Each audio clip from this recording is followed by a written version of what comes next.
everybody. It's your boys, Brandon. And Josh. Welcome back to another fabulous booze reviews, RuPaul's Drag Race. The show where I booze it and cruise it and you keep on booze it, because that's Josh. I never learned the slogan. That's right. I never learned it either, but I try to say it every week. We are here in episode 10. Oh, bitch. Well, really 35. Right?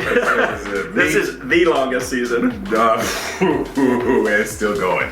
It's still going. And cheers to our unofficial sponsor, Truly. Truly. This is a pineapple day, huh? Pineapple Delight. And this is the episode. This is the episode. We're down to 8 girls. We said bye-bye to Elliot. We are pairing up this week for the famous makeover switcheroo. Okay, so here's the thing. Yeah, COVID happened, y'all. So we couldn't bring in the old guys from season 2. We couldn't bring in the veterans from season 5. We couldn't get. Well, we could have got the crew. Yeah, why didn't we have Peppermint? I mean, Wintergreen. Wintergreen could have came back. But we already did Wintergreen, so we need to do something else. I don't even know if Wintergreen's still on the crew or not, but we could have. She was there because she was at season 11 finale. We went to. Yeah. We went to the 11 finale and she was there. And everybody be heckling that poor straight man. He walk across the stage and Wintergreen. He's like, God damn it. He was like, I did my job. On the schedule sheet they said get up and drag since that day. But I just did my job. I like this. Actually, for being COVID safety, I like the fact that they make each other over in their signature looks. Right. You gotta make it work. So because of that, not much really happened anywhere else in the episode. This was a very much just get to the runway sort of day. Yeah. Let's have a quick shout out to RuPaul's, not Klein, Epstein, and Parker, or if it is, they sure didn't want their name on it this week. Oh, no. RuPaul went to Aunt Mabel's house and pulled out one of her blouses with the little tie around it and put a black jacket with it and called it a day. I think I'm still gonna give it a heel. Croc. Oh. I was torn. It really did come down to the wire. Just as it came out of my mouth, I realized. Yeah. Oh, okay. And then there was some bullshit with Char and a fortune telling and whatever, some shtick. I could have went without seeing that, as probably Filler Queens. Filler Queens. So let's jump into it. Short episode. Let's go. I mean, RuPaul comes down the runway dressed in a leather pleather lingerie Jessica Rabbit / Rabbit. I don't know what a rabbit is, but this is a rabbit. This is a rabbit. We're gonna get to our looks before we get to the girls, but RuPaul's look. Oh man, this was like edible panties, but edible panties in a gown. Fruit roll-up version. Right. Well, that's what edible panties is, girl. Let's not pretend. As little kids, we was putting them on each other's arms and licking them up. Did anybody else be like sneaking to the back room of Spencer's Gifts when you were like 11 years old, being like, look, there's a dick on this one? Just me. Some of us were mature enough to handle it. Not me. I'm still not mature enough. You were not mature enough, Brandon, because you're dressed as a Pokemon. Well, let's talk about it. Here's our looks today with the makeover challenge. Freaky Friday style. So we have to switch personalities and signature looks. So do I go first, meaning you, or do... I guess so. Okay. Josh is a professor. Okay. So I don't know if y'all knew that about Josh. Okay. He teaches music full time. Yes. And is very academic and nerdy and dorky and wears the bow ties and the suspenders and the button downs all the time. I didn't have my suspenders. That's okay. I kept my jacket, my blazer on. You never know. When the blazer's on, you don't know if the suspenders are on or off. Oof. It's a mystery. I still won't tell you my name. You nasty girl, because Brandon is rocking the fetish Pokemon look. He is giving his signature look, which is Umbreon, the only dark type of Generation 2. Again, a character featured in the same book as Gottmik. I'm gonna plug that shit, Brandon. Plug the fuck out of that, Brandon. You were in a book with Gottmik in this book. Oh yes. And you know what's funny? Brandon has worn this, has had his rabbit ears and his Umbreon for years, and today is the first day I even touched this, better yet put it on. No, but you're Brandon. Oh yeah, there you go. Because we're Freaky Friday, so we're really in here, right? All right. Is that how that worked? I'll be Blowhand, you be the old one. Jamie Lee Curtis? Oh, fine. Fine. I'll be, at this point, I'll be, because that's how you throw a party at Mykonos, bitch. Oh, girl. Let's get to it. So you guys can tell us what you think about ours when you comment below and like and subscribe to our Booze Reviews channel. But how about the girls? The runway. First down the runway, we had Rosé as Tina Burner.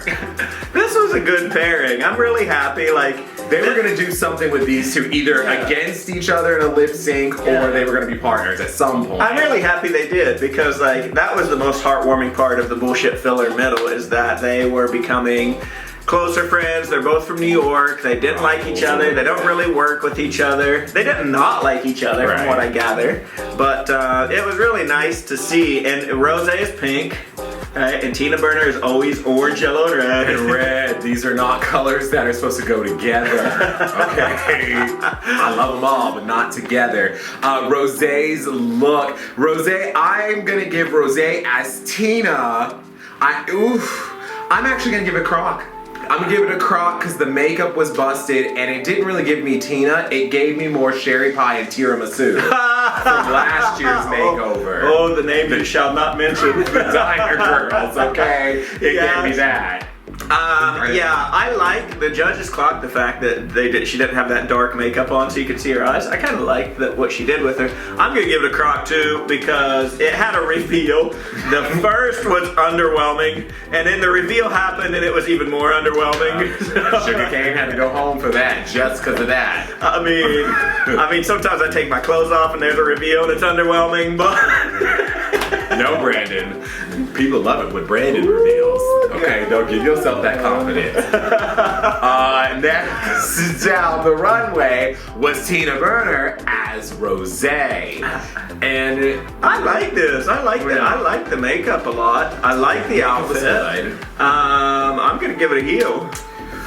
Yeah, I'll give it a heel because it did its job. It's so hard with these makeover challenges because it's like, do you want an exact twin? Do you want family resemblance? Do they need to be the same outfit? Yeah. Do they not? But this one where you're literally trying to transfer the essence of yourself to someone else. Yeah. I was like, yeah, she did her job, but I don't really like Rosé's style always. Yeah, but I'm not gonna hold that against her. No. I'm the same way, and I don't like pink. Usually, especially on I don't know, it's like so heteronormative to have pink for a girl and a girl being a drag queen. It's just branded. It's branded. So, heel crock. Heel. Okay. Give it a heel. Then we have the pairing of Olivia Lux and Denali. Yes, Olivia as Denali came out first, and she was giving that ice skatery tool look that she had with the long braid. I see Denali in this. And I love that she even had like the ice skating nails. And the creepy nails, those things. And I didn't realize Denali was doing that. Yeah, that's true. They didn't put it out. I've noticed it before. I thought this was the one that looked the most, where I was like, I had to do a double take and be like, oh shit, that is Olivia dressed as Denali. Because Denali did such a good job with the finishings. The finishings. Oh, okay. That it looked like her. It looked like her in that look when she had it earlier, her makeup and everything. Yeah. She got clocked for not blending. But. Right. Apparently the finishings weren't there to the judges up close. I'm gonna give it a heel because from where I saw it, it did its job. Yeah, it was a heel. Next down the runway was Denali as Olivia Lux. Oh yes, Denali looked stunning.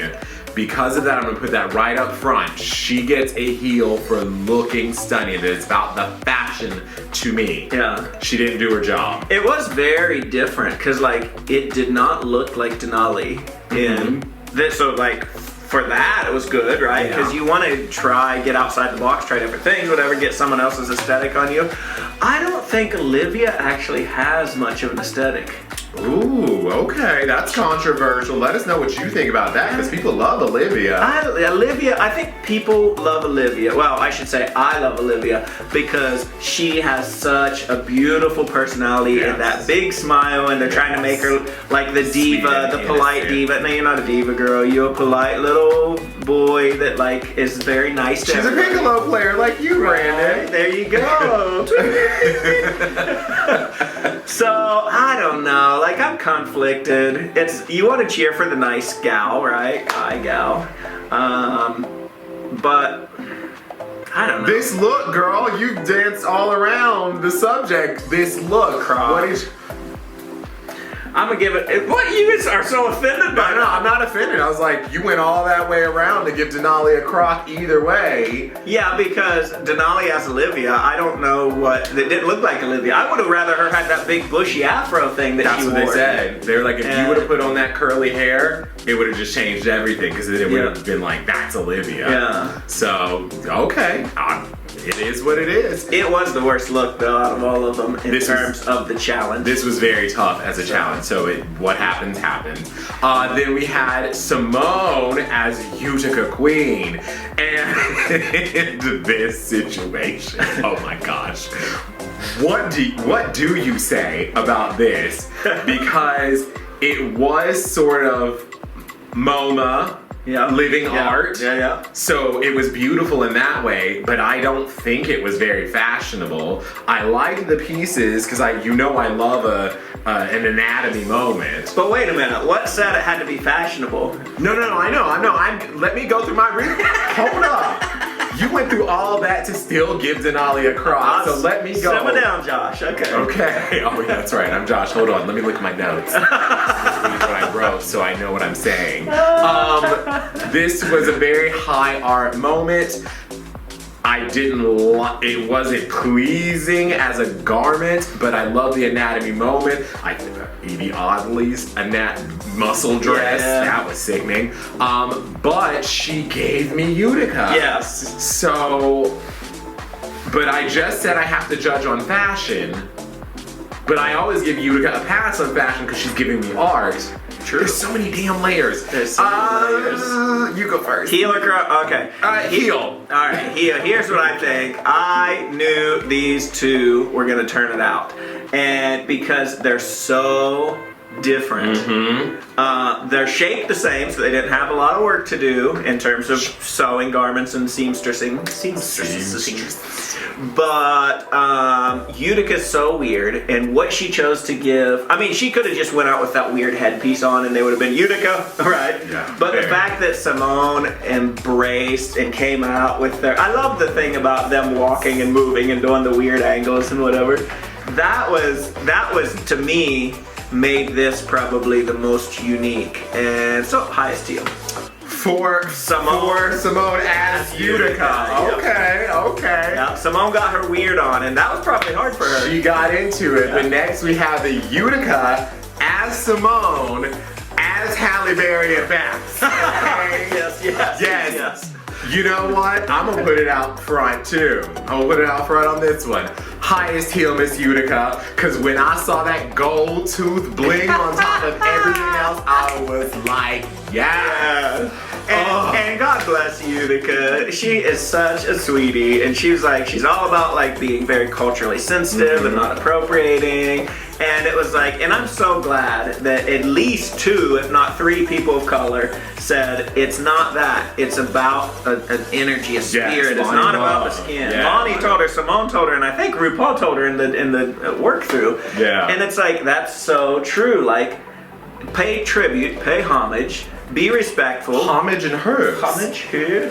Homage? Is it homage or homage? Homage. Homage. No, but people do say homage. I'm gonna give you that. Not to tear you all the way down. People do say homage, but homage. Girl, where I come from, it's a wonder we can speak at all. So. Brandon, you're from Southern California. Oh, there you go. See, and now that Josh, now that you teach in Southern California, you know the educational system here. So the shades are everywhere. It is so dark here now. So yeah, definitely heel. It was a really nice job, ladies. And shout out to Halle Berry, personally, because Halle Berry is one of my favorite actresses, and she happens to now, after like all the many men, many men's. Yes, but she has now found happiness with one of my favorite singers, Van Hunt. No way! Yes, Halle Berry and Van Hunt, they are knocking them boots now. Okay. No, Van Hunt got to be like 70, but Halle Berry getting up there too. They're about the same age, really? So it works. They look. I saw her Instagram. She had a titty out. They look beautiful. If y'all know Van Hunt, I want to hear, because like if it wouldn't have been for him, I would be like, who? Right. Yeah, I think he put out an album in the 90s. Oh, Grammy Award winner. Oh, there you go. There you have it. Grammy Award winner, Oscar winner together. Shit. But neither one of these people are coming down the runway next because we have Got Nick coming down the runway Nick next. as Candy Muse. As Candy Muse. And I like that they put the picture of the original girl in the look. Yeah. So you could compare, because I was like, what is this? Yeah. Right. I was like, oh, okay. But if Candy wore that Yeah. and Got Nick got into it, then Got Nick got into it. Yeah, and this is another one that's a tribute back to what they were doing in their practice session or whatever, which I found very enlightening because it is an aesthetic when you talk about drag that's beyond makeup. Yeah. And it's beyond like your colors or whatever. Yeah. It's like all the things from like the flicking the fingertips and I was like, that's very true. That like people do things and they live and they like It is a full realized character. Yeah. Not character, a person. Yeah. This was probably my second favorite look. I really like this. I thought it was beautiful. Heel. Yo, heel. I want this bodysuit. I want that jacket. I want the I know where the glasses come from. Okay. Obviously, yeah, Jake Yonce gives me the coupon code. I'm gonna get me a pair, but I want everything that Got Nick had on heel girl. And as Candy Muse says, this is not Tina Burner, this is fashionable. Right, and I'm with Candy, because this bitch be rocking, this person be rocking reds and oranges all the time. Like, okay, no, Tina doesn't have a copyright on it. And Josh, you look good in reds and oranges, I must say. Oh, with my washed out skin? Okay. Next down the runway was Candy. As Got Mick. Okay, take it, girl. They loved it. They go, oh, this looks like so Got Mick when she came down the runway. I was like, why? Because her nipples were out? Yeah. Got Mick has this very like face of like the white with the etchings of black to like accentuate like sharp features. Yeah.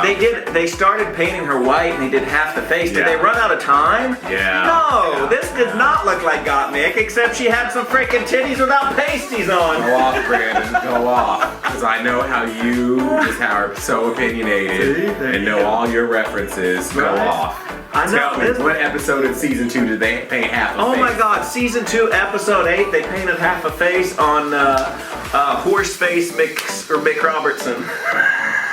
You couldn't give me one girl from Season 2, yeah, let me see. I can give Just you a go pick from one. season 2. How about Puerto Rican? Which Puerto Rican was there? Sophia. No. Yada Sophia. No, she was season 3. That was Jessica Wilde in season 2. Okay, moving on. So yeah, I have to echo everything Brandon just said here. For me, I have to give it a crock. I have to give it a crock because it did not really say Got Mick to me. Yeah. The face was white, but Got Mick does a full white face. It's very carved out. It's very dramatic eye with it. I don't remember her wearing this kind of piss neon yellow hair. Right. And the costume didn't say Got Mick. It said Harlequin. Yes. Isn't that funny? Like, we didn't actually watch this episode together for the first time in who knows how long, but we still have the same notes and thoughts.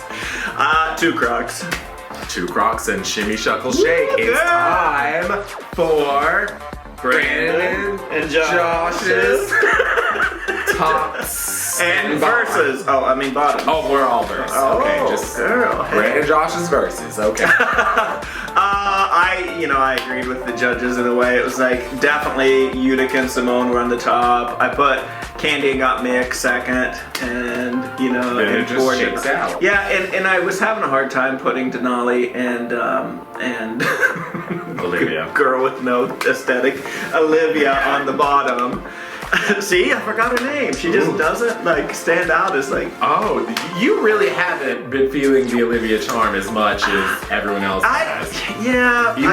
Even if you go back to our Meet the Queens, Yeah. you even said you thought she was a filler. Yeah, but charm, yes. I think she's the most charming contestant they've had on there in years. She's definitely Miss Congeniality, but aesthetic, no. There it is. That's what I had on bottom. I had, between Simone and Utica, I definitely had them on the top. And I saw it. I saw the Denali Olivia thing coming. like a mile away because I actually pay attention to what the show does and their producing moments. Because I felt like, yeah, everyone really did kind of do their job, because I felt like Gottmik and Candy did his equally job, because I didn't like Candy's as Gottmik. Yeah. So I felt like that was equally as bad, but I knew that the show kind of likes to pick one girl that's doing really well, and is kind of a fan favorite, and kick her off at this point, so they get fan outrage, get people talking, and she comes back for All Stars. Denali's gonna be an All Star girl. Oh yeah, they love to do this. I was getting ready to ask why they sent Denali home and not Olivia. Well, let's get to the shoulder shimmy shuffle. Come on, shuffle it on here, Clinton. Okay. Olivia and Denali, it's a team challenge, so y'all are in the bottom, and they are lip syncing to Shackles, Praise You by Mary Mary.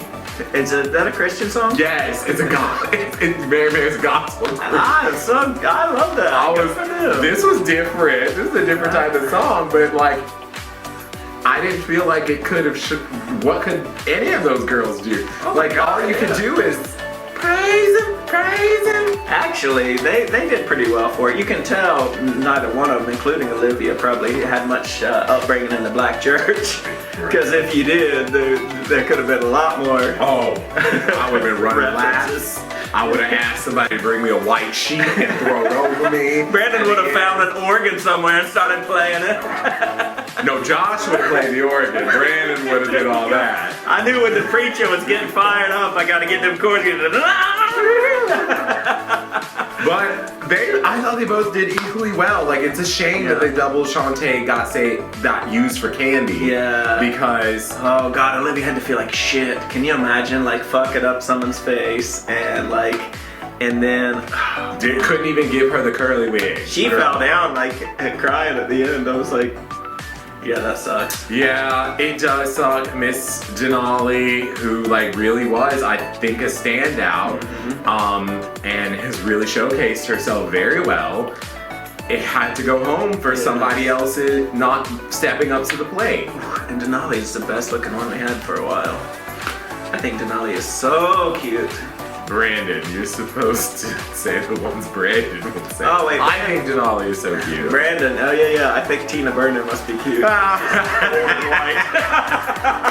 So there are 7 girls left, and there's another episode and another episode after that, and we will find a way to be here, because this is Booze Reviews, where we confuse it and booze it and mess up our own slogans. So we'll see you next. Season sponsor truly. Bye bye. Ciao.